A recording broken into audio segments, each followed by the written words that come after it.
നമസ്കാരം. നിരന്തരം ഹവിസ് ഭക്ഷിച്ച് അഗ്നിദേവന് അജീർണം ബാധിച്ചു. അതിന് പരിഹാരമായി അഗ്നിദേവൻ ഖാണ്ഡവവനം ആഹരിച്ച് ദഹനക്കേട് മാറ്റി. ഇങ്ങനൊരു കഥ പുരാണത്തിലുണ്ട്. തൊണ്ടയ്ക്ക് തടയാത്തതെല്ലാം ആഹരിച്ച പിണറായി സർക്കാരിന് ദഹനക്കേട് മാറ്റാൻ കള്ള് വേണം. അങ്ങനെ സർക്കാർ ഒരു ബ്രാൻഡി ഉണ്ടാക്കി. പേരാണ് കിടിലൻ മിന്നൽ മാജിക്. മിന്നൽ മുരളി പോലെ മിന്നൽ വിജയൻ മതിയായിരുന്നു. കാണുമ്പോൾ തന്നെ ജനം പൂസായേനെ. പിണറായി വിജയൻ രണ്ടാമതും പാർട്ടി സെക്രട്ടറി ആയപ്പോൾ മലയാള മനോരമ അവരുടെ വാർത്തയ്ക്ക് കൊടുത്ത തലക്കെട്ട് മിന്നൽ പിണറായി എന്നായിരുന്നു. സർക്കാരിൻ്റെ സ്വന്തം ബ്രാൻഡിക്ക് ഒരു പേര് കണ്ടെത്താൻ എന്തൊക്കെ പാടുപെട്ടു. ആദ്യമിട്ട പേര് മലബാർ മിസ്റ്ററി എന്നായിരുന്നു. ജോത്സനെ കണ്ട് ചോദിച്ചപ്പോൾ ആ പേരത്ര പോരാ എന്ന് തോന്നി. അങ്ങനെ മിന്നൽ വേഗത്തിൽ പേരായി. അഥവാണ് മിന്നൽ മാജിക്. മദ്യത്തിൻ്റെ പേരിനൊപ്പമുള്ള മലബാർ എന്ന പ്രയോഗത്തിൽ കടുത്ത എതിർപ്പുയർന്ന സാഹചര്യത്തിൽ പേര് മാറ്റി. എങ്കിൽ പിന്നെ കണ്ണൂർ മിസ്റ്ററി എന്ന് ചേർക്കാമായിരുന്നല്ലോ. ഇവിടെയും മന്ത്രി രാജേഷ് പറഞ്ഞ ഒരു നുണ നോക്കണേ. മദ്യത്തിന് ബെവ്കോ പേരിടും മുമ്പ് ആരോ സ്വയം പേരിട്ട് പോലും.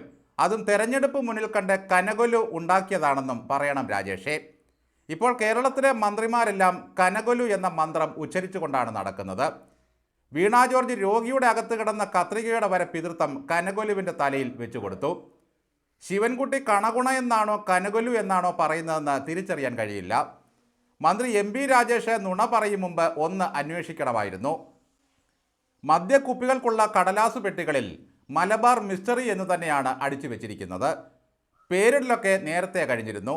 പക്ഷേ 28 കെട്ടിന് രാജേഷിനെ അവർ വിളിക്കാൻ വിട്ടുപോയതാണ്. പിന്നീട് അതെല്ലാം സെല്ലോ ടേപ്പ് കൊണ്ട് മറച്ചു വെച്ചു. എന്തിനേറെ ആ ലേബൽ ദേശാഭിമാനി പത്രം പ്രസിദ്ധീകരിക്കുകയും ചെയ്തു. ഇപ്പോൾ മനസ്സിലായല്ലോ, ദേശാഭിമാനി പത്രം പൊതിച്ചോറ് പൊതിയാനല്ലാതെ CPMൻ്റെ മന്ത്രിമാർ പോലും തുറന്നു നോക്കാറില്ലെന്ന്. നേരത്തെ അറിയിക്കാൻ ഓരോ വീട്ടുമുറ്റത്തും കൊണ്ടിടും. അത് അന്ന് വൈകുന്നേരം വരെ മുറ്റത്തോ വരാന്തയിലോ കിടക്കും. പിന്നെ കാറ്റടിച്ച് അങ്ങ് തെക്കോട്ട് പറന്നു പോകും. ഇതാണ് ദേശാഭിമാനി. വായിൽ വരുന്ന പോലെ മലബാർ എന്ന പേരിട്ട മദ്യമുണ്ടാക്കിയാൽ മലബാറിലെ മുസ്ലിങ്ങൾ എതിരാകുമെന്ന് ആരോ പറഞ്ഞു. അതോടെ പേര് മാറ്റി മിന്നൽ മാജിക് എന്നാക്കി. മലബാർ മിസ്റ്ററി എന്ന പേര് ഇട്ടതിനു പിന്നിലും സതീശനാണെന്ന് പറയണം. മന്ത്രി കത്രീനയുടെ വീടിന് മുമ്പിൽ റീത്ത് വയ്ക്കാൻ സതീശനാണ് ആളെ പറഞ്ഞു വിട്ടതെന്ന് പറഞ്ഞ പുള്ളിയാണ് രാജേഷ്. അടുത്ത നിരീക്ഷണമാണ് രസം. ഇപ്പോൾ മനസ്സിലായില്ലേ, പയ്യന്നൂരിൽ VS അനിൽകുമാറിൻ്റെ വീടിൻ്റെ മുമ്പിൽ റീത്ത് വെച്ചതും കോൺഗ്രസ്സുകാരാണെന്ന്. ശരിക്കും മിന്നൽ മാജിക് അടിക്കാതെ തന്നെ കിളിപോയ അവസ്ഥയിലാണ് മന്ത്രി രാജേഷ്. ഒന്നും അകത്തു ചെല്ലാതെ അടിച്ച് പൂസായെന്നില്ല. മന്ത്രി ശിവൻകുട്ടി കഴിച്ച പൊറോട്ടയും പോത്തിറച്ചിയും ദഹിച്ചു കിട്ടാൻ ബെസ്റ്റാണ് മിന്നൽ മാജിക്ക്.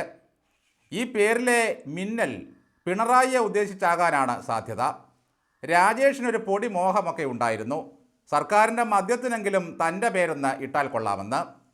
KPSC ലളിതച്ചേച്ചി, നോക്കൂ, ഞങ്ങൾ പുതിയ ബ്രാൻഡ് ഇറക്കിയിട്ടുണ്ട്.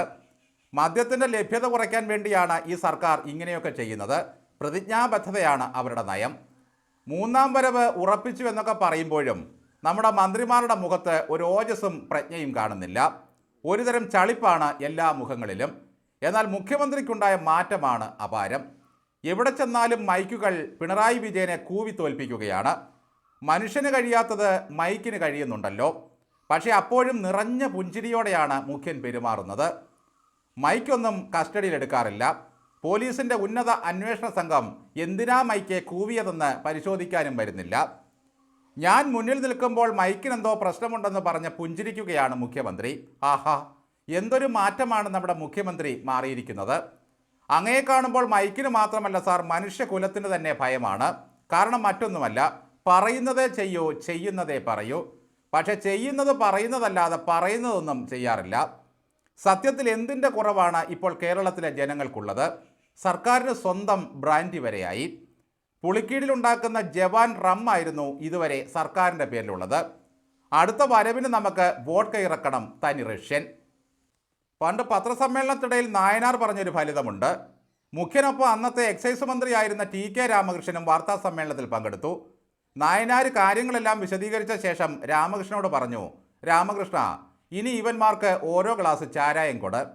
അതുപോലെ പോകുന്നതിന് മുമ്പ് ഒടുക്കത്തെ മന്ത്രിസഭാ യോഗത്തിൽ എല്ലാവരും കൂടി ഈ സർക്കാർ ബ്രാൻഡ് ഒന്ന് നുണയണം. പാവം പിടിച്ച ജനങ്ങൾ സേവിക്കുന്ന ദിവ്യവസ്തുവിൻ്റെ ഗുണം നിങ്ങളും അറിയണമല്ലോ. എല്ലാ മന്ത്രിമാരെയും സഹിക്കാം, ശിവൻകുട്ടിയെയും സഹിക്കാം. മന്ത്രി പറഞ്ഞു വരുന്നതിനിടയിൽ കയറി ചോദിച്ചാൽ ആ ഫ്ലോ അങ്ങ് പോകുമെന്നേ ഉള്ളൂ. പക്ഷേ വീണ ജോർജിനെ എന്തു പറഞ്ഞ് നമ്മൾ സമാധാനിപ്പിക്കും? ആരോഗ്യമന്ത്രിയാണോ ഓപ്പറേഷൻ നടത്തുന്നതെന്നാണ് ഇപ്പോഴത്തെ ചോദ്യം. ഇത് ഏത് കാലത്താണ് വയറ്റിൽപ്പെട്ടതെന്ന് അന്വേഷിക്കണമത്രേ. ആ സ്ത്രീ കുഞ്ഞായിരുന്നപ്പോൾ ഉരമരുന്നിനൊപ്പം ചിലപ്പോൾ അച്ഛനും അമ്മയും കൊടുത്തതാകാനും സാധ്യതയുണ്ട്.